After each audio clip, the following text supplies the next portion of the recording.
Hi, everyone. Thank you so much for joining us, whether you are here or just coming in and watching online. We're so excited to be talking about such an important topic today, and we have some really great speakers. So I'll first introduce myself, and then I'll dive into our really exciting and very knowledgeable speakers for today. My name is Erin, and I am part of the First and Wellness team. I'm research aspect of things, and I'm getting my PhD right now and focusing in on officer mental health and wellness and various different ways to look at mental health communication and wellness overall. And I am really excited now to introduce Noah, who is Noah is right on the screen there. You can see him. He provides mental training and wellness coaching with a focus on performance enhancement, psychological resilience and agility, and healthy living.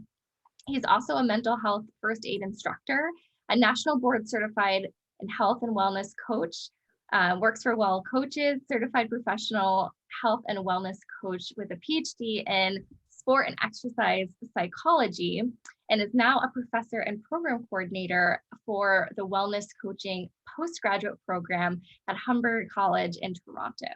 So that is Noah, and he'll be speaking with us today. He'll be our first speaker.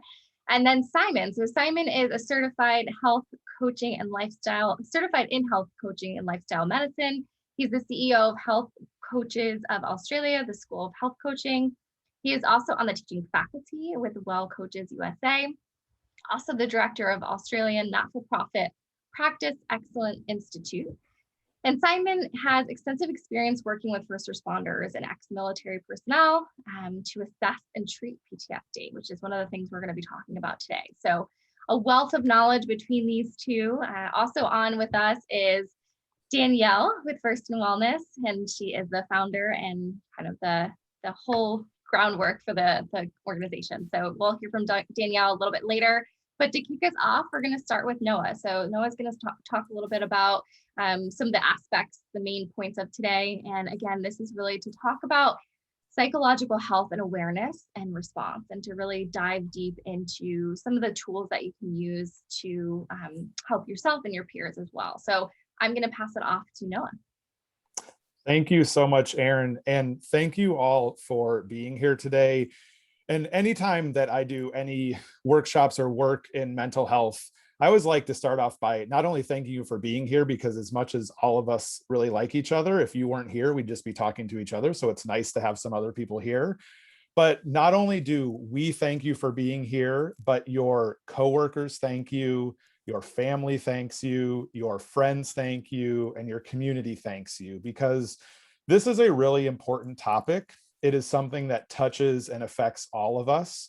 And we're really trying to destigmatize mental health and change the way that we talk about mental health and the way that we care for each other and the way that we care for ourselves. And so when I say that all those people thank you, I really do mean it, that this can be something that can change your relationships at work, at home, and other aspects of your personal life.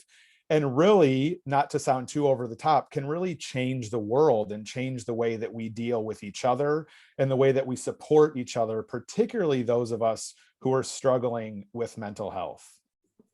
So over the next 45 minutes, we're going to cover a few different topics. We're going to talk about psychological health, in particular in your first responder communities and some of the unique challenges that you all face. Simon's going to take you through some really interesting physiological information and what's going on inside of your body when you're stressed.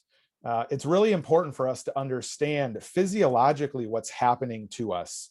Mental health and mental illness and our stress response are often things that are happening physiologically and neurologically. And the more we understand that, the more we're able to then address it and try to find ways to prevent it or help manage it. Then we'll talk a little bit about signs of declining psychological well-being. So some things to look for. I think that's the first question that most people have is, how can I tell? How do I know if my partner, whether it's at work or at home, or a friend or a family member, a colleague, or myself is struggling with mental illness? So we'll talk about some of those signs. Then we'll talk about some specific ways that you can support people who might be living with mental health problems. And then we'll talk about self-care and the importance of protecting yourself, whether you are dealing with a mental health issue or you're supporting others. In both cases, it's really important that we practice our self-care and take care of ourselves. And that is because everyone suffers when we talk about mental health.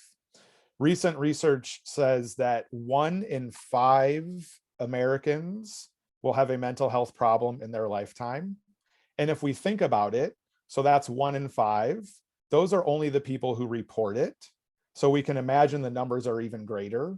And then we imagine people who are impacted by them. So people who are trying to support them, friends, family members, coworkers, that I think it's quite fair to say that every single one of us here has been impacted by mental illness, whether it is our own mental health problem or us supporting others with mental health. And so it's not just you as first responders, it's your spouses, your children, other family members, friends, your coworkers, and it impacts everyone. So it really is important for us to understand what are those signs and symptoms, what can I look for, and how can I create what we like to call a culture of kindness, a culture of support, where it is okay for us to say, I'm struggling. It's okay for us to ask someone else how they're doing. And it's okay for us to offer our support when people say that they are struggling. Now, of course, you as first responders have an extremely unique situation and circumstance based on your job, and that you are exposed to repeated trauma. And that repeated exposure to trauma, in other words, being exposed to traumatic events over and over and over again, is an extremely unique stressor. It's something that most of us will never experience. You, on a regular basis, witness things and see things and experience things that most of us will never experience in our entire lives. And what happens is, over time, that repeated exposure to trauma makes you more susceptible to mental health problems such as depression and PTSD, as Simon's going to talk about in a few minutes. But the good news is that we can start to put in some tools and techniques and strategies that can help, that despite the fact that you work these very stressful jobs and you have this repeated exposure to trauma, that there are some things that can be done that can help limit the negative impacts of that trauma. One of the other things that's really unique to your jobs that you experience repeatedly is the activation of your fight or flight response. And this is what Simon's going to talk a little bit more about in a few minutes. But this fight or flight response is this really amazing human response that we've had forever, that is made for us to deal with acute stress. It's made for us to deal with very stressful situations, but it's made for us to deal with them quite quickly. And so if you think thousands of years ago, our caveman ancestors, a caveman or a cave woman was running away from a saber-toothed tiger. They're going to be attacked by the saber-toothed tiger, and they fight the tiger. And yes, of course, they could lose and die, but let's say they win, or they flight, they run away. Well, those cavemen, they would then sleep for 10 to 12 hours because their bodies were made to deal with that acute stress and then rest. Unfortunately, what happens often in your profession is you're constantly under that stress and you're constantly activating that fight or flight response. And the way that I like to think about it is, it's like if I asked you to go outside right now and sprint as fast as you can for as long as you possibly can. Eventually, if you kept trying to do that, your body would give up and fall over. And that's really what we're doing physiologically when we're constantly activating that fight or flight response. But again, the good news is, there are some things that you can do, some techniques and some strategies, and we'll talk about some resources at the end of our time today that you can use to limit the negative effects of that. You also have the stress of time away from family and friends. We've talked to a lot of first responders who then say they feel pressure when I come home. I have to be 100% on. I can't say I need to go take a nap or I need to go rest. If I do, I feel guilty. That can add to stress. Of course, we all know about sleep deprivation. If you're working crazy shifts, some people are working extra jobs, not getting enough sleep, that certainly can cause stress. And then one more that I really just want to briefly mention that I think is important is there's a stress due to the stigma of mental health. And in other words, what happens is we feel stressed about being stressed. It's bad enough that we have stress because of our jobs and our lives, but then we feel guilty about being stressed because we say, well, how I'm not supposed to feel this way. There's a stigma around this. People look down upon this. We might have seen people, our coworkers maybe lose a job or get moved to a different part of their job or lose certain parts of their job that they used to do because of mental health. And we say, well, I'm not supposed to feel this way. And so there's some added stress. And so you are all in a situation where you are faced day to day with high levels of stress. And so what we hope to do is give you an idea of some things that you can do to help manage that. This shows on the severe end some of the downsides of the mental health problems that first responders experience. You can see here the rates of suicide for firefighters and police compared to the general public. And here, the rates of PTSD in first responders. So it certainly is something that is prevalent, not only in society, but certainly with first responders, which is why what we're talking about today, we think is so important. And so I'm going to pass it on to Simon, who is going to take you through a little bit of the physiology of stress and what's happening to your body when you're undergoing the stress response. Thanks, Noah. I appreciate that. I'm just going to share my screen there. There we go. Hello, everybody. Welcome. Thank you for joining. Just to echo Noah's comments there. You may be a little confused by the sound of my voice. I'm speaking to you from the east coast of Australia, where I live, not far from Sydney. I want to spend just a little bit of time now looking at what actually happens inside our bodies when we experience stress. And in doing this, one of the things, one of the ideas that I want to touch on is the question of, when we talk about mental health, are we actually talking about mental health? I've been a psychologist for nearly 25 years and done a lot of work with first responders and military personnel over that time. And one of the things that I've been considering for a long time is how useful is this distinction that we make between mental health and physical health. And one of the unfortunate things that happens, of course, is that when we talk about physical health, cardiovascular disease, broken legs, broken arms, and so on, we tend to see those things as normal and reasonable, and everyone gets those, and they're not necessarily our fault. When we talk about mental health, though, we often have a slightly different perspective. And the perspective we have is, maybe if you have a mental health issue, it's because there's some sort of personality weakness in you, or you're just not as strong internally as other people. And of course, that just continues to feed the stigma of mental health. And in fact, if we dig a bit deeper, and that's what we'll be doing shortly, we can see that what we commonly call mental health actually has a physiological and biological basis. So we're going to take a quick lesson in physiology here to understand when it comes to trauma in particular, and the expression of that as post-traumatic stress disorder or a post-traumatic stress injury. We're going to look at what's actually gone on physiologically inside our bodies. So it all starts with a tiny almond-sized structure deep inside the center of your brain called the amygdala, and it is literally that big. It's a tiny little structure, but responsible for an enormous amount of processing that goes on inside our brains. Anytime we see or sense anything, anytime we're exposed to any stimulus, our body sends messages to our brains, and in particular to the amygdala.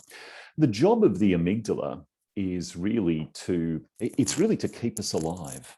So the amygdala's first function is to determine whether a particular event or occurrence represents a threat to us or not. If the amygdala determines that it does represent a threat, then it instantly sends a signal to another part of our brain, an adjacent structure called the hypothalamus. The hypothalamus kind of sits over and around this little almond-shaped structure, almost, if you like, like a shell around it. The hypothalamus then, when it gets this message saying this may be a threat, kicks into action, and it then starts sending messages to our nervous system. Now, our nervous system has two components broadly. The sympathetic nervous system, which we often call fight or flight, and you might have heard that terminology used, and also the parasympathetic nervous system. In this case, the word para just means opposite, so it's kind of sympathetic and the opposite of sympathetic. The parasympathetic nervous system we often refer to as rest and digest. That's the part of our nervous system that down-regulates everything, slows us down, prepares us for rest, allows us to digest food, to process what we've experienced in the day, and to wind us down, ready for rest. When the hypothalamus gets this message that there may be a threat, it fires up the sympathetic nervous system. And the more the sympathetic nervous system activates, the less the parasympathetic nervous system activates. So you can see in that exchange, very quickly, we can get into a cycle where one starts to really take over and dominate, and the other side tends to really wind back.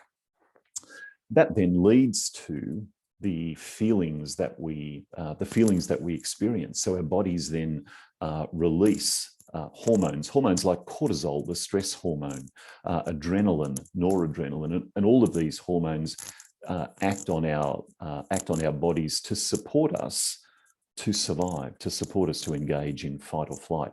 So we will encounter a threat or a danger, and we'll run away from it if we have the option.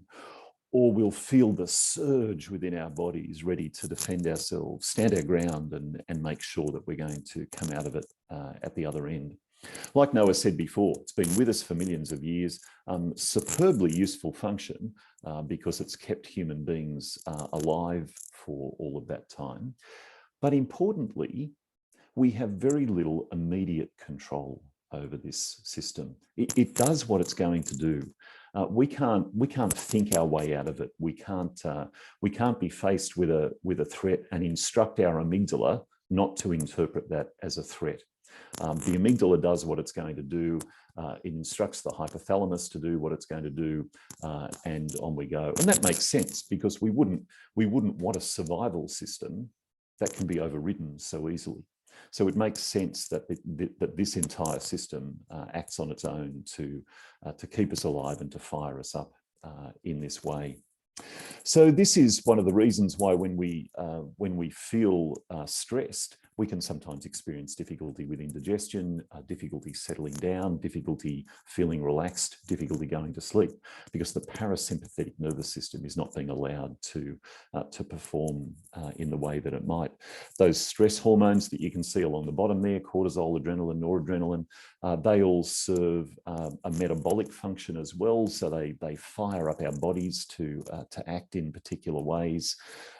And on occasion, those responses can start to be triggered more and more easily by smaller and smaller stressors. Now, we've all had this experience in daily life. We've all had the experience, for example, of being fired up maybe to anger or frustration by something significant.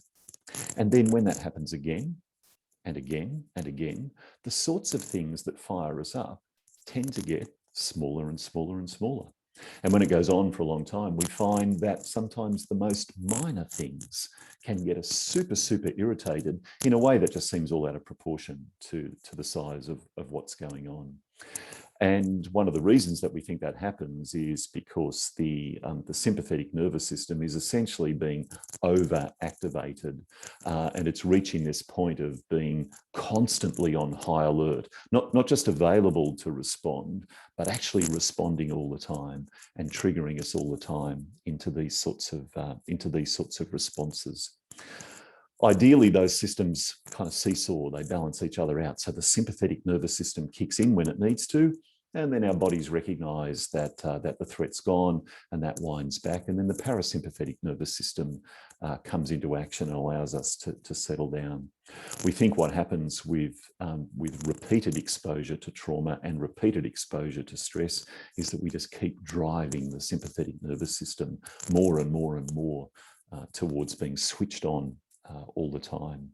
So there's a really powerful physiological reason over which none of us has any direct control that leads to those experiences that we then describe as trauma response, or even depression or anxiety and other psychological responses like that. The sorts of stressors that we experience, of course, can be acute, like Noah mentioned. So they're the short-term things, the sudden loud noise, and we've all had that experience, I'm sure. A door slams in the middle of the night, or a window bangs shut, and we feel like we jump out of our skin. That's a short-term or an acute stressor. And 5 minutes after that, we've forgotten about it. We've moved on. Our bodies have settled down again, and we're back doing what we usually do. Chronic stressors, though, are different, and as the name suggests, they tend to endure. They last for a long time. And one of the dangers of chronic stress is that the longer it goes on, the more difficult it is for us to feel like we have any control over that. This also then tends to wreak havoc on a number of systems in our body. Our blood pressure tends to increase and stay increased. Our sleep tends to deteriorate and stay deteriorated. We can start to experience chronic low-level inflammation in a number of organs in our body. That can lead to blood vessel damage. It can lead to weight gain, insulin resistance, and perhaps even things like diabetes in the long term. Those stress hormones tend to remain elevated and tend to have that constant impact on our nervous system. So any first responder is likely to be experiencing a combination of those. There are always acute stresses. Every single day you go to work, you encounter an acute stress. But the more of those you have, and the more that sympathetic nervous system gets chronically activated, the more likely you are then to have that experience of chronic stress and to find yourself in a situation where you constantly feel on edge, constantly feel wound up, constantly feel coiled tight, constantly almost ready to burst. Becomes a very, very unpleasant feeling in the long term. And I want to emphasize again, these are physiological and biological things over which no human being typically has immediate control. We can learn some things, we can learn some ways to manage that, but our survival depends on not being able to switch those things off straight away. So this slide shows an example of brain functioning inside someone who doesn't have PTSD, and you can see those areas at the rear of the brain that are lit up, and someone who does have PTSD. So we can see at this level that the impact of chronic trauma and the development of PTSD results in different functioning inside our brains. This is literally not something that's in your mind. It's literally in your brain. It's literally in your bodies, and it works in that way to direct and to influence then what you do in your daily life, how you experience your daily life, and the way you go about processing and responding to further stresses in your daily lives. We know that there are a number of risk factors to develop PTSD, and you can see them all here. And broadly, they are things that involve the idea of chronic stress or the exposure to chronic stress. So feeling fear and horror, for example, during a traumatic event, experiencing another stressful event shortly after a traumatic event. So, for example, you might attend something at work and then narrowly avoid a car wreck on the way home as someone comes through a red light at an intersection. That sort of thing really supercharges the trauma that you've already been exposed to. Having proximity to death, having an experience perhaps of not even observing a death, but simply knowing that someone has died during a traumatic event. The expression of hostility, which again tends to supercharge trauma. Treatment for previous mental health conditions, which acts as something that leaves us more vulnerable, if you like, to the experience of trauma. And then down that right-hand column, you can see some other things that we would call predisposing factors.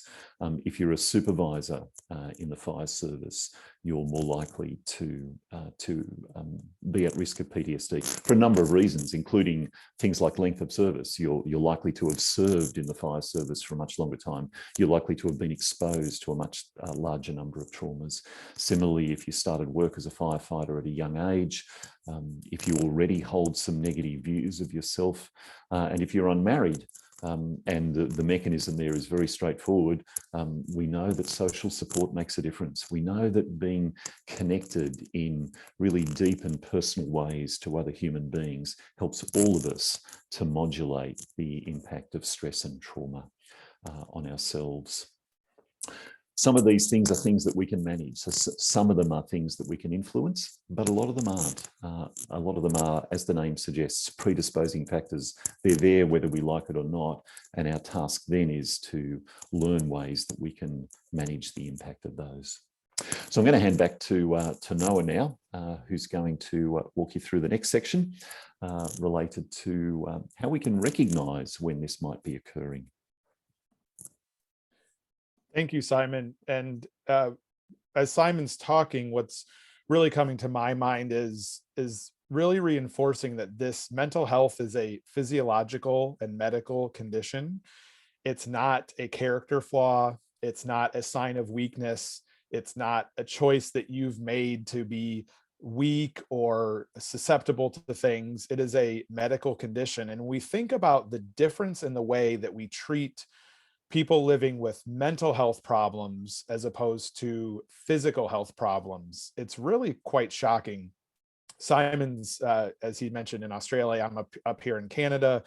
And here, our mental health commission had this really nice series of advertisements they put out a couple of years ago to try to promote mental health. And they're trying to show the difference in how we treat physical and mental health conditions. And so one of the ads said, "Heart disease, just another excuse for lazy people not to work." And even as you hear that and say that, you think, oh my goodness, no one would ever say that. Or cancer, just another excuse for lazy people not to work. And we would never say those things because we look at those as medical conditions, and our immediate thought for people is one of empathy, trying to help them, hoping that they're okay. But when we contrast that with how we view mental health sometimes, mental health, we almost place blame on the person as if it's something that they did wrong. We often act as if they're almost contagious, that we should stay away from them, that they're not someone that we want to associate with. And so really what we want to do is try to create what we call a culture of kindness. And so not necessarily this culture of venting where we are complaining about things or the difficult day that we've had. And of course, there is a place and a space for that, but that we have this culture of kindness and support where it is okay to ask someone, how are you doing? It's okay to say to someone, hey, I've noticed this about you the last couple days or last couple weeks. Is everything okay? Is there anything that you need? It's also okay to approach someone and say, I need to talk. I'm really struggling. Or I'm noticing some things about myself and I'm wondering what's going on. I need some help and support. And when we create this culture of kindness and this culture of support, now we don't have this stigma around mental health because people are more comfortable talking about it. I'm sure everyone is familiar with the comedian Howie Mandel. Howie Mandel suffers from obsessive compulsive disorder. He was on the Howard Stern show years ago, and he thought that the microphones were off. And Howard Stern also lives with OCD. So they were kind of sharing experiences, and Howie Mandel found out that the microphones were on. They were live broadcasting, and this is the Howard Stern show. And so he was horrified, and his first thought was, I haven't let people know about this, and what are people going to think of me? And he walked out onto the streets of New York City, and he had his head down. He doesn't want anybody to see him. And he said a man walked right up to him and looked him in the eye and said, "Me too." And he realized the power of sharing his experience with others. And when we create this culture of kindness where it's okay to talk about these things and it's okay to ask for help, we make it okay for others to do the same. These are two terms that all of you have experienced. We've talked a lot about trauma already tonight, but burnout is another thing that all of us experience, but particularly in first responders, that feeling that really this gentleman on the slide is really showing in a picture of just not enjoying the things that you used to enjoy, not feeling like getting out of bed to do those things, just feeling, as we would all say, burnt out. I can't do this anymore. And that can come from fatigue, from sleep deprivation, from that repeated exposure to trauma, and constantly in that fight or flight response. That can lead us to burnout and feelings of fatigue, which then in turn reduce our resilience. And our resilience is really our ability to, a lot of people think of the term bounce back. I like to think of terms bounce forward. In other words, we have a difficult circumstance or situation, and resilience means I can bounce forward and move on from that difficult time. But resilience is a lot like a gas tank. And when that gas tank is full, we are able to handle a lot. And Simon touched on this. When that gas tank is drained, and our gas tank of resilience is drained throughout the day, we don't get a good sleep, something stressful happens at home, we get stuck in traffic on the way to work, maybe a coworker says something that frustrates us, our partner says something that frustrates us, whatever it might be. And as that gas tank is slowly going down, what happens is we are much more vulnerable to stress and to trauma. And as Simon mentioned, all of a sudden, just the littlest thing makes us snap. And so when we are fatigued and when we are burnt out, we are much more vulnerable to that trauma and therefore mental health issues. And so what we want to do again is break this stigma of mental health and really try to think about how can we treat people with this culture of kindness and support rather than shunning those with mental health? Because again, it is a real medical condition and you can get help. And I find myself saying this to people quite often. You do not have to feel this way. I think sometimes when we're struggling and we're surrounded by others who are also struggling, or at least we perceive that they are struggling, we just assume this is how I feel, this is how everybody feels. I just have to hope it goes away someday. But the reality is you do not have to feel this way. There are things that you can do to get help, and early intervention is really important. And so we can see how damaging stigma is, because when we are afraid to talk about mental health, and we're certainly afraid to get support and help for mental health, we wait longer and longer. And the longer we wait, the more damaging it becomes. And so if we can create this culture where it's okay to talk and it's okay to get help and support, that early intervention can lead to people living really happy and productive lives. And that's really what we're about, is helping people live those happy and productive lives that, yes, you may have a mental health problem just as millions of people have physical problems, but you can get help to still live the life that you want to live rather than trying to push it aside and just hoping that it goes away someday. So what are some of the things that you can do? And this is what we're going to spend the last little bit talking about, are some practical strategies that you can use to give what we're calling psychological first aid. And all of you, of course, are familiar with regular physical first aid. And we can think of psychological first aid in the same way, that if I can recognize that someone is struggling, I can provide them help and support in that moment, and then hope to get them to the appropriate professional help so that I don't have to be the problem solver. This doesn't mean that you have to become a psychologist like Simon, that you have to be the mental health professional, but that you can be a person who gets them to those professionals and provides them help and support in the meantime. And the way that we like to do this is by using our 4 R's for giving psychological first aid. And the first step, of course, is to recognize. As I mentioned at the outset, the first question that a lot of people ask is, how can I tell that I'm struggling or that someone else is struggling? Well, there's certainly things that we can look for. We can look for certain feelings and thoughts and behaviors or other signs and symptoms. But I think the easiest way to look at it is we're looking for changes. And this works really well, particularly for people that you spend a lot of time with. So this would be your coworkers, your friends, your family, people that you know quite well. We're looking for changes in behaviors or changes in thoughts or changes in feelings. And when we recognize those changes, all we want to do is reach out and have a conversation. That can be your psychological first aid. Reaching out, hey, I've noticed that you've been doing this a little bit lately. You've been showing up late, or you've been sleeping a little bit more, or you're typically really positive and lately you've been a little bit more down and negative. Hey, is everything okay? And if it's okay, great. We still have checked in and that's great. But if there's something going on, we're there to offer that support. So we can look for changes in feelings, or a person who's becoming easily upset and overwhelmed, uncontrollable fears or worries, often nervous or panicked, potentially feeling guilty, particularly after a traumatic event, maybe if they're blaming themselves. As that gas tank of resilience is lowering, we're getting frustrated or angry.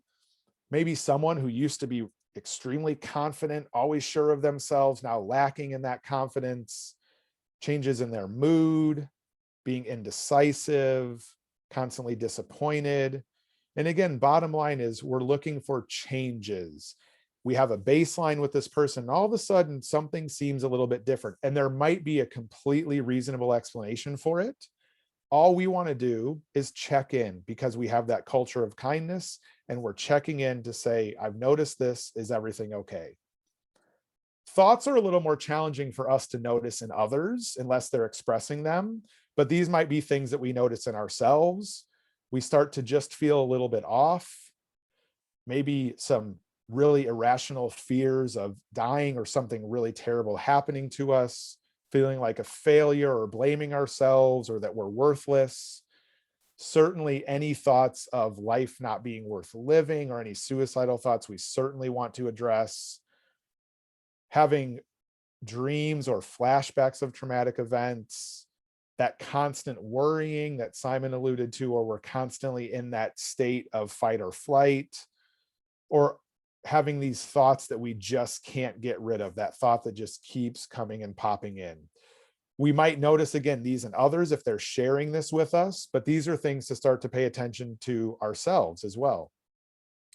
Other behaviors, maybe we're avoiding certain things. There might be something that we're now afraid of because something that's happened, we've experienced something. We constantly are performing certain rituals, not being assertive, particularly if that was something that we used to do, being on edge or restless, easily startled, no longer performing at work the way that we used to, not meeting deadlines, maybe showing up late, withdrawing from our colleagues. We used to be the person who would go out for a beer after work or hang out or do things when we're off, and now we don't show up anymore. Certainly increased use of alcohol or other drugs, having difficulty concentrating. Again, these would all be things as first responders you might notice as things that are potentially damaging for their job performance as well. And we want to sit and have a conversation about this. And then some of the things that we might physiologically feel.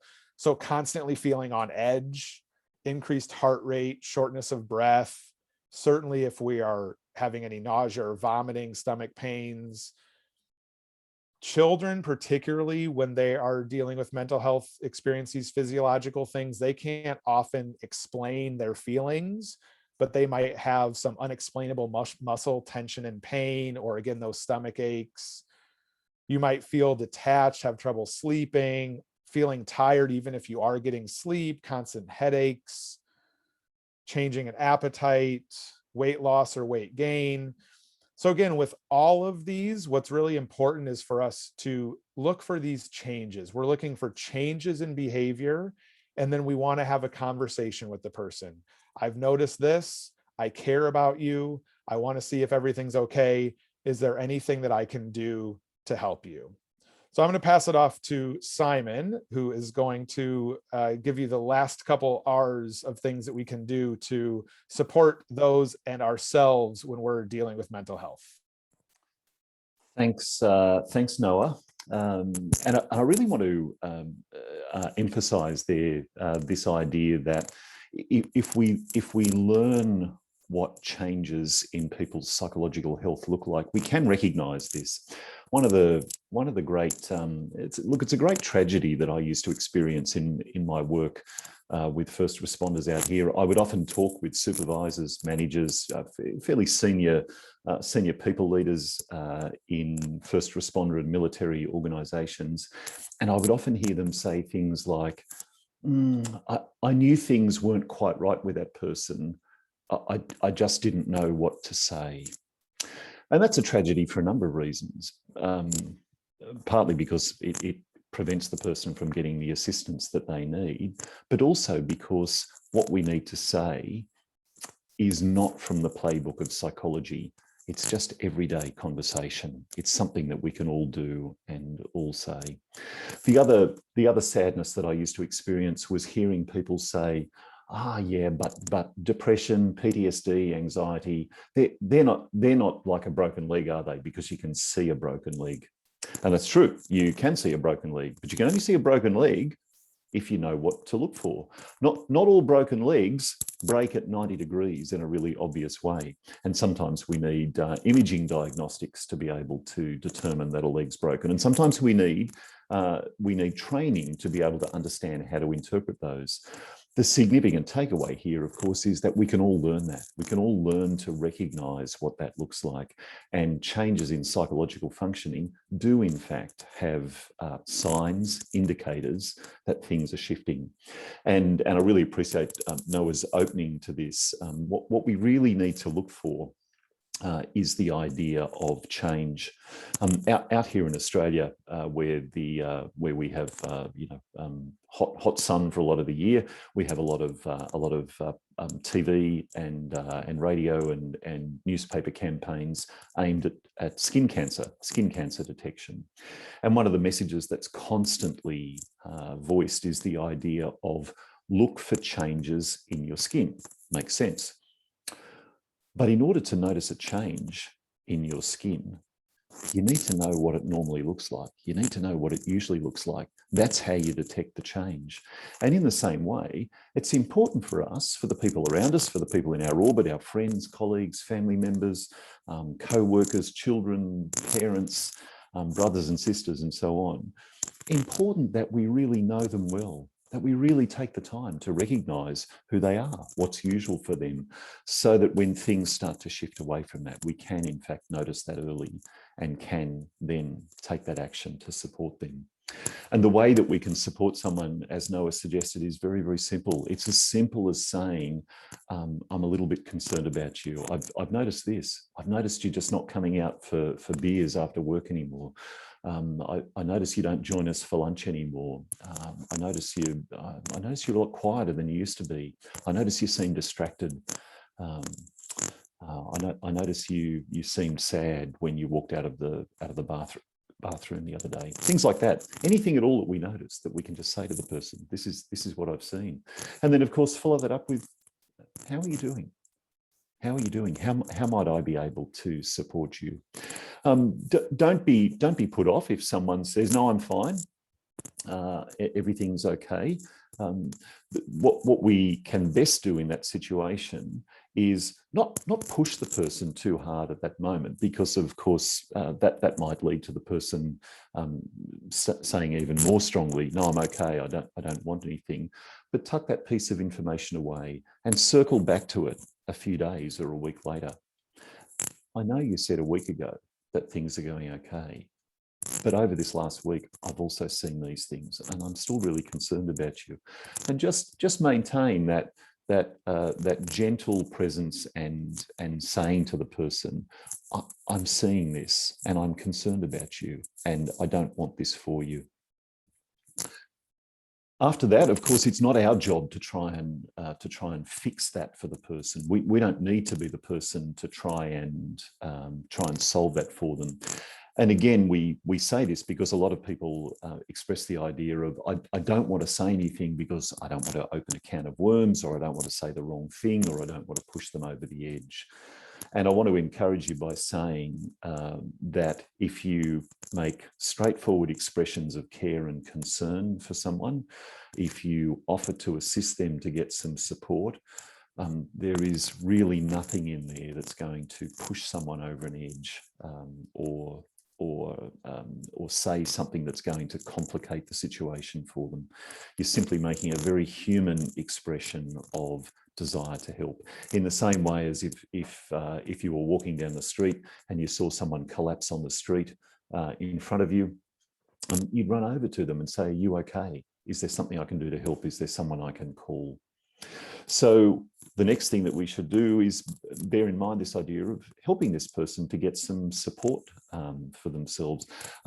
Offer to make a phone call for them, even offer to go with them, perhaps even to an appointment.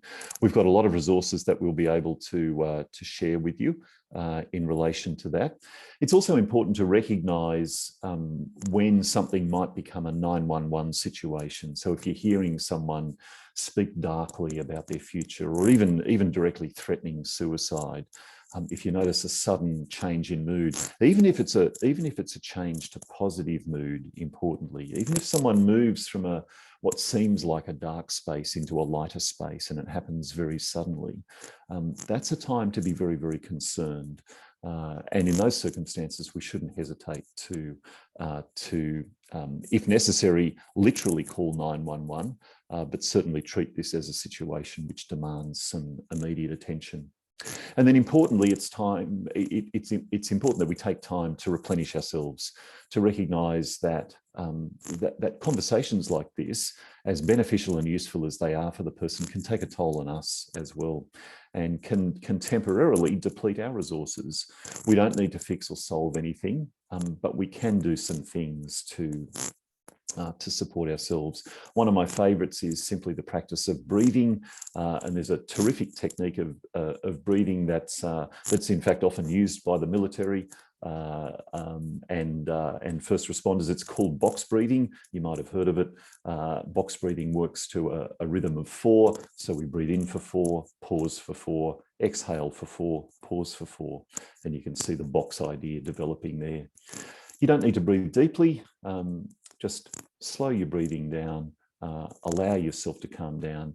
And we know that a breathing practice like that helps us to literally lower our blood pressure in that moment, helps us to calm and settle ourselves. It's also important that we practice self-care, so thinking about the things that feed and nourish us, both literally, good food, sleep, water, and so on, but also metaphorically, the things that we really enjoy doing, the things that really excite us, the things that we're passionate about.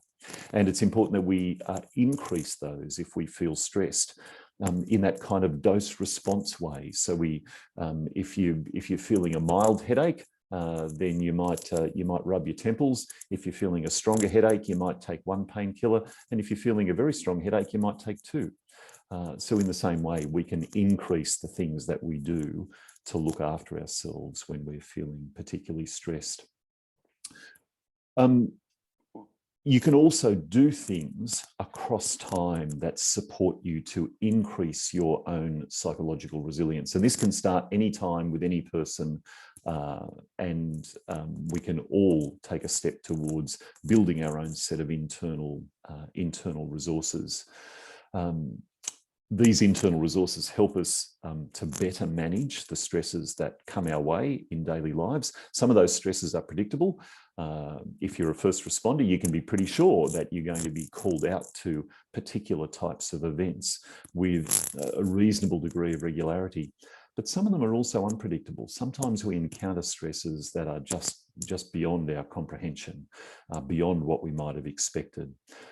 In either situation, the more we develop our internal resources, the more likely we are to be able to manage those well.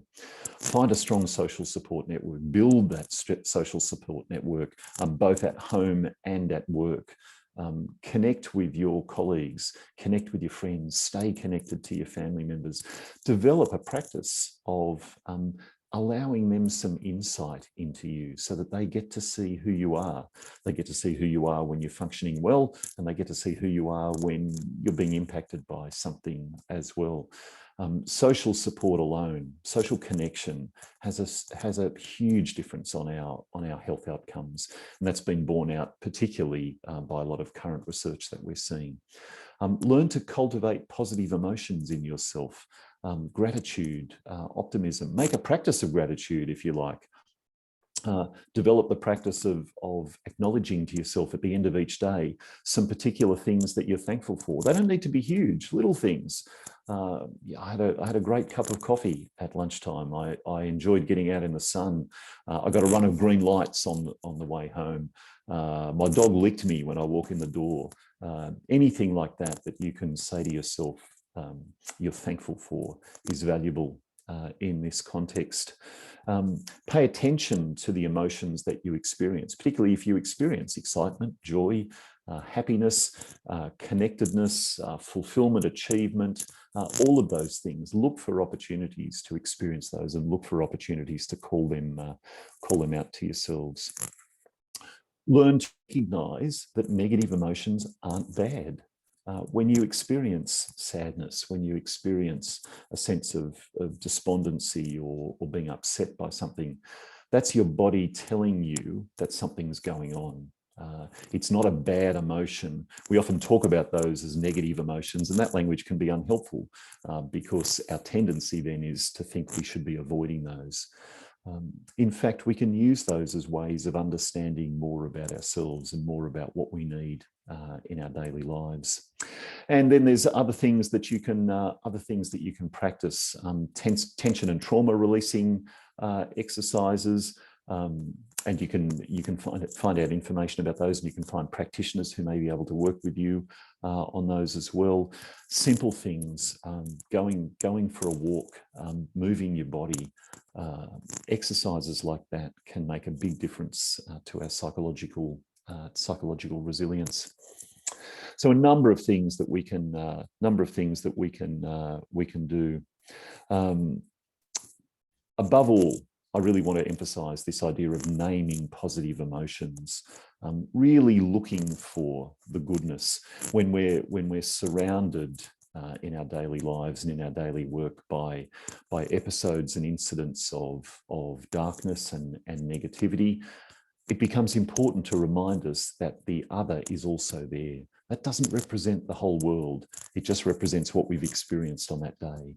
So taking the time to recognize those positives and really savor those, enjoy them while they're there, and take time to steep ourselves in those is a valuable strategy for building resilience.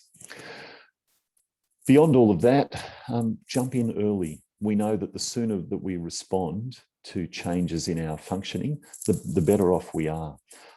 It's much easier to do some small things to correct a small diversion early on than it is to make really major changes when habits have really become embedded in us, habits of thinking, ways of being, and so on. If you feel like things are starting to shift, or if you notice things are starting to shift for a friend or family member or colleague, don't put off that conversation. Don't just tuck it away and say, I'll keep an eye on that. Step in early and say, I'm concerned about you. I want to support you. I want to help you here. And importantly, be part of a change. Be part of a sweeping change that can can bring about a different perspective of this, to challenge the stigma, to recognize that everyone is vulnerable to experiences of trauma. Everyone is vulnerable to the development of changes in mental health or declining mental health. First responders, by the nature of their work, are particularly vulnerable. But we can recognize that this is true for all of us. It doesn't represent a flaw in our personality. It doesn't represent an internal weakness.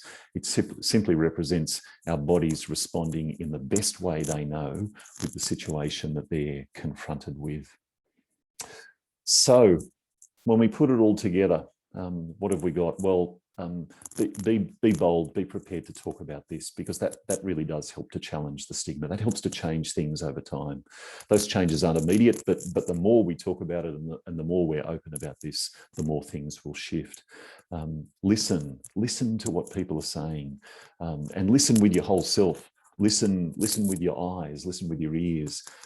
Look at the person, the people that you know, the people that you work with, and be aware of those shifts and changes in them. Remember, jumping in early is much better than waiting. Remember to do things, and there are things that we can do to boost our psychological resilience and our psychological well-being. And please always remember that support always remains available, and there are a vast number of services that can support us in responding to experiences of trauma, in improving our mental health and well-being, in recognizing that we're not alone in any of this. And Erin or Danielle, I might hand back to you now. Yes, thank you so much. And thank you so much for everyone who's logging in on Facebook Live, or who is now watching this after the fact. But like Simon and Noah just kind of highlighted, there's so many aspects of being a first responder that make all of this a lot challenging. And so I think that really taking that into consideration is a huge part of what we're trying to do, is to think of ways that you can make small changes over time to really benefit your psychological well-being and to be able to thrive on and off the job. So that's really the goal here. And Danielle, I think you were gonna talk about some of the materials, right? So I'll pass it off to Danielle to talk about some things that are coming down the pipeline. Great. Thanks again for joining us, and thank you all for your service. And if you are a spouse or a family member of a first responder, thank you. So yeah, thank you, Noah and Simon, for that fantastic presentation and very valuable information. And I just wanted to also offer, we do have a toolkit that has several different resources for building your psychological resilience, so your psychological health and wellness. So we have that available for you. If you would like it, you can email me at info@firstinwellness.com. You can also reach out to me through social media at First in Wellness. And the other thing I want to mention is we do have a 90-day resilience program that we offer for both groups. So this is something that a department might sign up for. They might sign up their entire department, or just a handful of crews, or even one or two crews at a time. And then we also are going to be coming out in the next few weeks with an individual version of this 90-day program. It's a little bit different. It's not quite as robust as our group program. We have some things that you can add on to the program to make it a bit more robust, and lend a bit more support to supporting your psychological and your physical health and wellness. So if you have any questions about that, you can always email me at info@firstinwellness.com. Happy to talk to you. You can reach out on social media at First in Wellness. And we will be updating our website in the next week or two. We're working on recoding it, which will have more information about that individual program if you're specifically interested in that. Right now, there's plenty of information on there about the group program. Thank you again for joining us. That's all I've got. And I just want to say thank you again to Noah and Simon and Erin. Thank you so much. Erin is also a wonderful resource with the research that she's doing. So she's another person that might be helpful to reach out to. Absolutely. Thank you, Danielle. Thanks, everyone. Thank you, everyone.